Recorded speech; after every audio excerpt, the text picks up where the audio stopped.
We have a Sunbank going in, being installed here in California, and comp shingle roof. You can see we've got the Sunmoto roof flashings here in with Unistrut attached to them. So this is the Sunmoto with the post. Gets the strut up off the roof so no leaves get caught. We've got some Unistrut there. We've got 3 up top and 3 down below. Usually you'd put 2 down below because all the weight's up top, but we're hitting every rafter underneath. So the rafters are 2-foot spacing. So we've got a stainless steel lag bolt with minimum 2.5-inch embedment into the rafter on each of those. Those rafters down below are sistered just for extra weight-bearing capacity of the water tank, just to play it safe according to structural engineering. You've got your roof flashings here put in for the pipes. So what we did on this one is are using the hot water, stainless steel hot water connectors, 3/4 inch attached to the nipples that come from the Sunbank. As with every Sunbank installation, it's good to take these 2 pieces out and re-Teflon them. Use the pipe thread sealant on the male and female threads. Put those back in. Those are the only 2 fittings on the tank that need that. You could just tighten up this stainless steel plug if you're not using it. But it's really nice, instead of having to do fittings or copper soldering up here, you can just use these corrugated flexible hoses, take them straight down through the flashings, and then down below we are converting that over to PEX and taking that down to the water heater. It's not a very long run. So you see we've already got the air vent and the temperature pressure valve there that are come with the tank and come with the system. And then we're gonna hook up the Wi-Fi controller to this, take off this cover and put our weatherproof box on there, and then we'll have our temperature sensor going in there, and we'll also, for this one, have the automatic overheat protection hooked up. So we'll show you how that goes in for this one. But yeah, just some simple stuff. You can see we got an L foot connecting the Unistrut to the bracket, so it's good to just be able to see that detail. Everything's tightened up.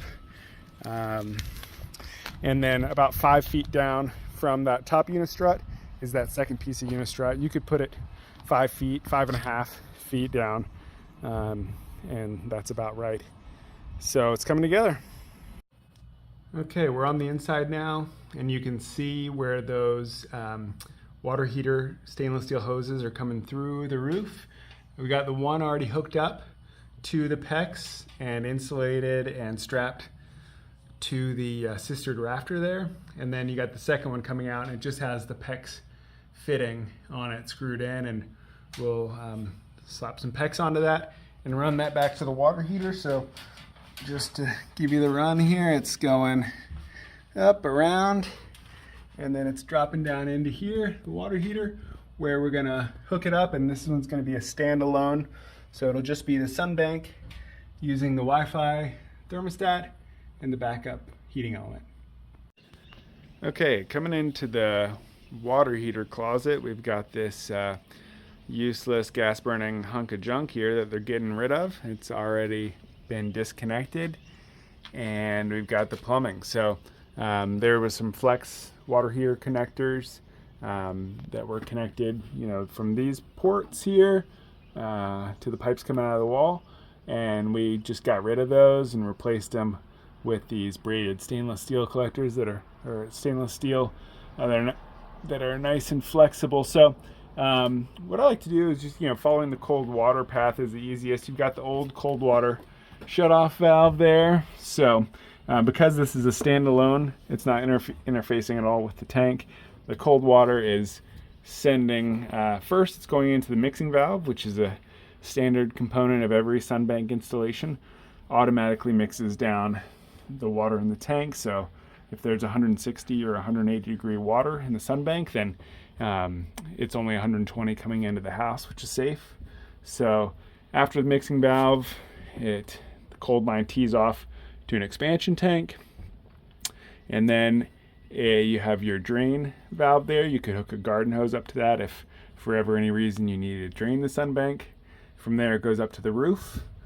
And then this is your hot side coming back down from the roof. So you've just got your second isolation valve there, and then it goes into the hot side of the mixing valve, and then the mix side goes into the house. So it's as simple as that. You know, going from gas to solar means just making that one connection after you've plumbed everything up, and you know, you can be out of hot water for 30 seconds if you can do it quick.